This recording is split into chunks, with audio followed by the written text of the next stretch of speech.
ಸಂದ್ರೆ ನಮಸ್ಕಾರ. ನೋಡಿ ಸಾಂದ್ರೆ ಈಗಾಗಲೇ ಹಿಂದ್ಗಡೆ 2024 ಮತ್ತು 25ನೇ ಸಾಲಿನಲ್ಲಿ ಕೃಷಿ ಇಲಾಖೆಯಲ್ಲಿ ಸುಮಾರು 900ಕ್ಕಿಂತ ಅಧಿಕ ಪೋಸ್ಟ್ಗೆ ಅರ್ಜಿ ಕರೆದಿದ್ರು. ಅದಕ್ಕೆ ಈಗಾಗಲೇ ತುಂಬಾ ಜನ ಅಭ್ಯರ್ಥಿಗಳು ಅರ್ಜಿ ಕೂಡ ಸಲ್ಲಿಸಿದಾರೆ. ಈಗ ಕೆಲವು ಜನ ಕಾಯ್ತಾ ಇರಬಹುದು ರಿಸಲ್ಟ್ಗೋಸ್ಕರ, ಇನ್ನು ಕೆಲವು ಜನ ಕಾಯ್ತಾ ಇರಬಹುದು ಪರೀಕ್ಷೆಗೋಸ್ಕರ. ಆದ್ರೆ ಈಗ ಸರ್ಕಾರ ಒಂದು ಬಿಗ್ ಶಾಕಿಂಗ್ ನ್ಯೂಸ್ ಕೊಟ್ಟಿದೆ. ಆ ಹಿಂದ್ಗಡೆ ಕರೆದಿರುವಂತ ಕೃಷಿ ಇಲಾಖೆ ಪೋಸ್ಟ್ ಇದಾವಲ್ಲ, ಇಲ್ಲಿ ಅಗ್ರಿಕಲ್ಚರ್ ಆಫೀಸರ್ ಸುಮಾರು 128, ಅದ ನಂತರ ಅಸಿಸ್ಟೆಂಟ್ ಅಗ್ರಿಕಲ್ಚರ್ ಆಫೀಸರ್ಸ್ ಅಂತೇಳಿ ಸುಮಾರು 817 ಪೋಸ್ಟ್ ಈಗ ಮತ್ತೊಂದು ಸಲಾಗಿ ನೇಮಕಾತಿ ಮಾಡ್ಬೇಕಂತೇಳಿ ಆದೇಶ ಹೊರಡಿಸಿದೆ. ಹೌದು ಅಂದ್ರೆ ಇದೊಂದು ಬಿಗ್ ಶಾಕ್ ನ್ಯೂಸ್ ಆಗಿರತ್ತೆ ಕರ್ನಾಟಕ ರಾಜ್ಯ ಸರ್ಕಾರದಿಂದ. ಯಾರು ಕೃಷಿ ಇಲಾಖೆಯಲ್ಲಿ ನಮಗೆ ಪರೀಕ್ಷೆ ನಮಗೆ ಮೆರಿಟ್ ಲಿಸ್ಟ್ಗೋಸ್ಕರ ಕಾಯ್ತಾ ಇದ್ದೀರಲ್ಲ, ನಿಮಗಂತೂ ಬಿಗ್ ಶಾಕ್ ನ್ಯೂಸ್ ಆಗಿರತ್ತೆ. ಈಗ ಮತ್ತೆ ಕೃಷಿ ಇಲಾಖೆಯಲ್ಲಿ ಮತ್ತೊಂದು ಸಲಾಗಿ ನೋಟಿಫಿಕೇಶನ್ ರಿಲೀಸ್ ಮಾಡಿ ಮತ್ತೊಂದು ಸಲ ನೇಮಕಾತಿ ಮಾಡ್ಕೊಳ್ಳೋದಕ್ಕೆ ನಿರ್ಣಯಿಸಿದೆ ಈ ಒಂದು ಸರ್ಕಾರ. ಇದ್ರ ಬಗ್ಗೆ ತಿಳಿಸ್ಕೊಡ್ತಾ ಇರೋದು ಈ ಒಂದಡದಲ್ಲಿ. ಈಗ ಪ್ರಸ್ತುತ ಕರ್ನಾಟಕ ರಾಜ್ಯದಲ್ಲಿ ಕೃಷಿ ಇಲಾಖೆಯಲ್ಲಿ ಎಷ್ಟು ಪೋಸ್ಟ್ಗಳು ಖಾಲಿ ಇರತ್ತೆ, ಈ ಎಲ್ಲ ನೇಮಕಾತಿ ಯಾವಾಗ, ಮತ್ತೆ ಇದು ನೇಮಕಾತಿ ಪ್ರಾರಂಭ ದಿನಾಂಕ ಕೊನೆಯ ದಿನಾಂಕ ಯಾವುದು, ಪ್ರತಿಯೊಂದು ಮಾಹಿತಿ ಇರತ್ತೆ. ವಿಡಿಯೋ ಕೊನೆತನಕ ನೋಡಿ. ನಾನು ಹಿಂದ್ಗಡೆ ಕಾಣಿಸ್ತಾ ಇರಬಹುದು ನೋಟಿಸ್ ರಿಲೀಸ್ ಮಾಡಿದಂತ ದಿನಾಂಕ 4ನೇ ತಾರೀಕು ನೋಟಿಸ್ ರಿಲೀಸ್ ಮಾಡಿದ್ದಾರೆ, 4/9/2025ರಂದು. ಇದು ವಿಧಾನಸೌಧ ಅಂದ್ರೆ ನಮ್ಮ ಒಂದು ಕರ್ನಾಟಕ ರಾಜ್ಯದಲ್ಲಿ ಕರ್ನಾಟಕ ಸಚಿವಾಲಯದಲ್ಲಿ ವಿಧಾನಸೌಧದಲ್ಲಿ ಎಲ್ಲ ಪತ್ರಿಕೆಗೋಷ್ಠಿ ಅದನಂತರ ಪ್ರತಿಯೊಂದು ನೋಟಿಸನ್ನ ರಿಲೀಸ್ ಮಾಡಿದ್ರು ಹಿಂದಿರುವಂತ ಪೋಸ್ಟ್ ಬಗ್ಗೆ. ಅದನಂತರ ಹಿಂದ್ಗಡೆ ಯಾವ್ಯಾವ ಒಂದು ರಿಲೀಸ್ ಮಾಡಬೇಕು, ಈಗ ಯಾವ್ಯಾವ ಪ್ರಸ್ತುತದಲ್ಲಿ ರಿಲೀಸ್ ಮಾಡ್ಬೇಕಂತ ಎಲ್ಲ ಕೂಡ ಡಿಸಿಷನ್ ಮಾಡಿದ್ದಾರೆ. ಪೊಲೀಸ್ ಎಲ್ಲ ಕೂಡ ರಿಲೀಸ್ ಮಾಡಿದ್ದಾರೆ, ಚೆಕ್ ಮಾಡ್ಕೊಳ್ಳಿ.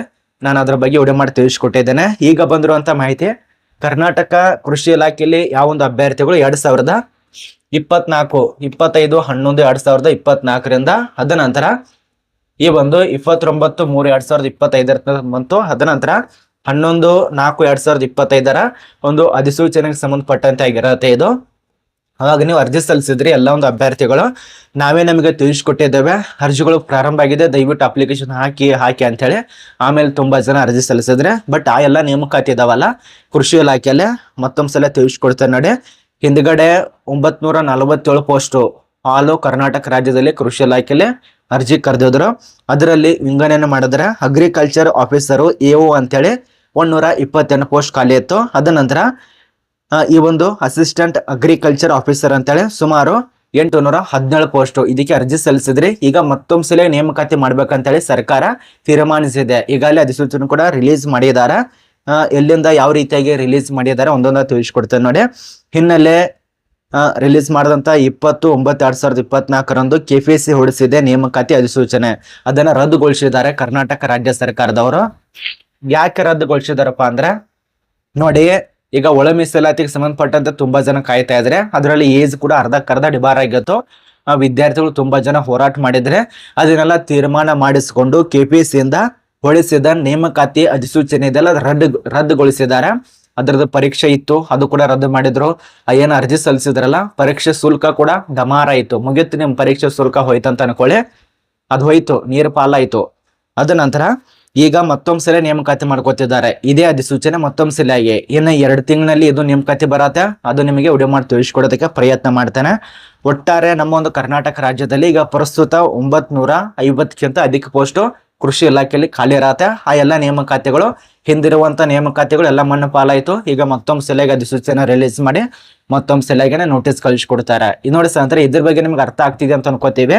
ನೋಡಿ, ನಿಮ್ಗೆ ಯಾವುದೇ ರೀತಿ ನಾನು ಗೊಳುಪುರ ಅಂತ ತಿಳಿಸ್ಕೊಡೋದಲ್ಲ, ಸರ್ಕಾರದಿಂದ ಬಂದಿರುವಂತ ಮಾಹಿತಿ ಪ್ರಕಾರ ಪ್ರೂಫ್ ಸಮೇತನ ತಿಳಿಸ್ಕೊಡ್ತೇನೆ. ಗೊಳುಪುರ ಅಂತ ತಿಳ್ಸಾಕ್ ಬರೋದಿಲ್ಲ. ಅರ್ಥ ಆಗ್ತಿದೆ ಅಂತ ಅನ್ಕೋತೀವಿ. ಇಲ್ಲಿ ಏನ್ ತಿಳಿಸ್ಕೊಟ್ಟಿದ್ದಾರೆ ಸ್ವಲ್ಪ ನೋಡಿ, ನಿಮ್ಗೆ ಕರೆಕ್ಟ್ ಆಗಿ ಕಾಣಿಸುತ್ತೆ. ಆ ಒಂದು ಕರೆಕ್ಟ್ ಆಗಿ ಕಾಣಿಸುತ್ತೆ, ಸ್ವಲ್ಪ ನೋಡ್ಕೊಳ್ಳಿ. ನಿಮಗೆ ಏನು ಕೊಟ್ಟಿದ್ದಾರೆ ಮತ್ತು ನೋಟಿಸ್ ಕೂಡ ನಮ್ಮ ಒಂದು ಟೆಲಿಗ್ರಾಮ್ ಗ್ರೂಪ್ ನಲ್ಲಿ ಹಾಕಿರ್ತೇನೆ, ಚೆಕ್ ಮಾಡ್ಕೊಳ್ಳಿ. ಸ್ವಲ್ಪ ನೀವೇ ಓದಿ ಕಣ್ಣಾರೆ ಏನೆಲ್ಲ ಮಾಹಿತಿ ಕೊಟ್ಟಿದ್ದಾರೆ, ಏನ್ ಹೇಳಿದ್ದಾರೆ ಅದನ್ನೆಲ್ಲ ಕೊಟ್ಟಿದ್ದಾರೆ ಅವರು. ಸ್ವಲ್ಪ ನೋಡ್ಕೊಳ್ಳಿ. ಆ ಒಂದು ನೇಮಕಾತಿ ಕೂಡ ರದ್ದು ಮಾಡಿದ್ದಾರೆ. 2024-25ನೇ ಸಾಲಿನಲ್ಲಿ ಕೃಷಿ ಇಲಾಖೆಯಲ್ಲಿ 900ಕ್ಕಿಂತ ಅಧಿಕ ಪೋಸ್ಟಿಗೆ ಅರ್ಜಿ ಕರೆದಿದ್ದಾರಲ್ಲ, ಆ ಒಂದು ನೇಮಕಾತಿ ರದ್ದು ಮಾಡಿ ಈಗ ಹೊಸ ನೇಮಕಾತಿ ರಿಲೀಸ್ ಮಾಡ್ತಿದ್ದಾರೆ. ಯಾಕಂದ್ರೆ ಮೀಸಲಾತಿ ಸಲುವಾಗಿನೇ ನೇಮಕಾತಿ ಹೊಸದಾಗಿ ರಿಲೀಸ್ ಮಾಡ್ತಿದ್ದಾರೆ. ಕೆಲವರಿಗೆ ಖುಷಿ ಆಗ್ಬಹುದು, ಕೆಲವರಿಗೆ ದುಃಖ ಆಗ್ಬಹುದು. ಹಿಂದೆ ಅರ್ಜಿ ಸಲ್ಲಿಸುವಂತ ಅಪ್ಲಿಕೇಶನ್ ಫೀಸ್ ಆಗ್ಬಹುದು, ಅಥವಾ ಕಷ್ಟಪಟ್ಟು ತುಂಬಾ ಜನ ಅರ್ಜಿ ಸಲ್ಲಿಸಿರ್ತಾರ, ಕಷ್ಟಪಟ್ಟು ಓದ್ತಾ ಇರ್ತಾರ, ಅಂತವ್ರಿಗೆ ಕೆಲವು ತುಂಬಾ ಕಷ್ಟ ಆಗತ್ತೆ. ಈಗ ಏನ್ ಹೊಸದಾಗಿ ಏಜ್ ಡಿಬಾರ್ ಆಗಿರತ್ತೆ, ಮತ್ತೊಂದ್ ಸಲ ಏನ್ ಸಡಿಲಿಕ್ಕೆ ಕೊಡ್ತಾರಲ್ಲ ಈಗ ಒಂದು ನೇಮಕಾತಿಯಲ್ಲಿ, ಅವ್ರಿಗೆ ಒಂದ್ ಸ್ವಲ್ಪ ಖುಷಿ ವಿಚಾರ. ಒಂದು ಕಡೆ ದುಃಖ, ಇನ್ನೊಂದು ಕಡೆ ಖುಷಿ, ಯಾವ್ದಂತ ಹೇಳಕ್ ಆಗಲ್ಲ. ಆದ ಕಾರಣ ಈಗ ನೇಮಕಾತಿ ಬರತ್ತೆ ಸುಮಾರು ಒಂದು ವಾರದಲ್ಲೇ ಅಥವಾ ಒಂದು ತಿಂಗಳಲ್ಲೇ ನೇಮಕಾತಿ ಬರತ್ತೆ ಕೃಷಿ ಇಲಾಖೆಯಿಂದ ಬತ್ತಂದು ವಿಡಿಯೋ ಮಾಡಿ ತಿಳಿಸ್ಕೊಡ್ತಾನೆ. ಎಲ್ಲ ಒಂದು ಹಿಂದಿರುವಂತ ಈಗೇನ ನೇಮಕಾತಿ ಆಗ್ತಿದಾವಲ್ಲ, ಹಿಂದೆ ನೇಮಕಾತಿ ಮಾಡ್ಕೊಂಡಾರೆ, ಆ ಒಂದು ಪರೀಕ್ಷೆಗೋಸ್ಕರ ಕಾಯ್ತಾ ಇದಾರೆ. ಆ ಎಲ್ಲ ಪರೀಕ್ಷೆಗಳು ರದ್ದು ಮಾಡಿ, ನೇಮಕಾತಿ ಎಲ್ಲ ರದ್ದು ಮಾಡಿ, ಈಗ ಎಲ್ಲ ಒಂದು ಒಳ ಮೀಸಲಾತಿ ಜಾರಿ ಮಾಡಿದಾರಲ್ಲ ಅದೆಲ್ಲ ತೆಗೆದುಕೊಂಡು ನಿಮಗೆ ಈ ಎಲ್ಲ ಹೊಸ ಅಧಿಸೂಚನೆಗಳು ಪ್ರಕಟ ಮಾಡ್ತಿದ್ದಾರೆ, ಎಲ್ಲ ಸೇರ್ಪಡೆ ಮಾಡ್ತಿದ್ದಾರೆ. ಏನು ಒಳ ಮೀಸಲಾತಿ ಇದಾವಲ್ಲ ಎಲ್ಲದಕ್ಕೂ ಅನ್ವಯವಾಗುವಂತೆ ಸೇರ್ಪಡೆ ಮಾಡಿಕೊಂಡು ಹೊಸದಾಗಿ ನೋಟಿಫಿಕೇಶನ್ ರಿಲೀಸ್ ಮಾಡೋರು. ಇವರ ಒಂದು ಮಾತೇನಂತೆ, ಸರ್ಕಾರದ ಮಾತೇನಂತೆ ನೋಡಿ. ಇದ್ರ ಬಗ್ಗೆ ನಿಮ್ಮ ಅನಿಸಿಕೆ ಕಮೆಂಟ್ ಮಾಡಿ. ಈ ರೀತಿಯಾಗಿ ಮಾಡಿದ್ದು ಸರಿನಾ ತಪ್ಪ ಅಂತೇಳಿ. ನನಗಂತೂ ತುಂಬಾ ಬೇಜಾರಾಯ್ತು. ಯಾಕಂದ್ರೆ ಕಷ್ಟಪಟ್ಟು ವಿದ್ಯಾರ್ಥಿಗಳು ಅರ್ಜಿ ಸಲ್ಲಿಸಿರ್ತಾರೆ, ಮತ್ತೆ ಹಿಂದಿರುವಂತ ನೋಟಿಫಿಕೇಶನ್ ರದ್ದು ಮಾಡಿದ್ರೆ ಅರ್ಜಿ ಸಲ್ಲಿಸಿದಂತ ವಿದ್ಯಾರ್ಥಿಗಳು ಅಪ್ಲಿಕೇಶನ್ ಫೀಸ್ ಯಾರು ಕೊಡೋರು, ಇದು ಒಂದು ಪಾಯಿಂಟ್. ಅದ ನಂತರ ಅವರೊಂದು ಟೈಮ್ ಎಲ್ಲ ವೇಸ್ಟ್ ಆಯ್ತು ಇಲ್ಲಿ ತನಕ. ಅದ ನಂತರ ಈಗ ಮತ್ತೆ ರದ್ದು ಮಾಡಿ ಮತ್ತೊಂದು ಸಲಿಗೆ ಅರ್ಜಿ ಸಲ್ಲಿಸ್ಬೇಕಂದ್ರೆ ಅವ್ರು ಎಲ್ಲೆಲ್ಲಿ ಏನೇನು ಡಾಕ್ಯುಮೆಂಟ್ಸ್ ಇಟ್ಟಿರ್ತಾರೆ ಅದು ಹೇಳಕ್ಕಾಗಲ್ಲ. ಈ ರೀತಿಯಾಗಿ ಪ್ರೊಸೆಸಿಂಗ್ ಆಗ್ತಾ ಇದೆ. ಇದು ಸರ್ಕಾರ ಬಹುಶಃ ಈ ಒಂದು ನಿರುದ್ಯೋಗಿಗಳ ಜೀವನ ಜೊತೆ ಆಟ ಆಡ್ತಾ ಇದೆ, ಇದೇ ಅನಿಸ್ತಾ ಇದೆ ನನಗಂತರೂ. ನಿರುದ್ಯೋಗಿಗಳ ಜೀವನ ಜೊತೆ ಆಟ ಆಡ್ತಾ ಇದೆ. ಇದ್ರ ಬಗ್ಗೆ ನಾನು ಹೇಳೋಷ್ಟು ಹೇಳಿದ್ದೇನೆ. ನಿಮ್ಮ ಮನಸ್ಸಿಗೆ ಕಮೆಂಟ್ ಮಾಡಿ. ಸರ್ಕಾರದಿಂದ ಮತ್ತೆ ಮಾಹಿತಿ ಬರತ್ತೆ, ಆ ಒಂದು ಮಾಹಿತಿ ಬತ್ತಂದ್ರೆ ವಿಡಿಯೋ ಮಾಡಿ ತಿಳಿಸ್ಕೊಡ್ತಾನೆ. ಈಗ ಪ್ರಸ್ತುತ 900ಕ್ಕಿಂತ ಅಧಿಕ ಪೋಸ್ಟ್ ಬಗ್ಗೆ ಇನ್ನು ಕೆಲವೇ ದಿನಗಳೇ ಮತ್ತೊಂದು ಸಲಿಯಾಗಿ ನೇಮಕಾತಿ ಆಗತ್ತೆ. ಹಾಗೆ ನೇಮಕಾತಿ ಆತಂದ್ರೆ ತಿಳಿಸ್ಕೊಡ್ತಾನೆ.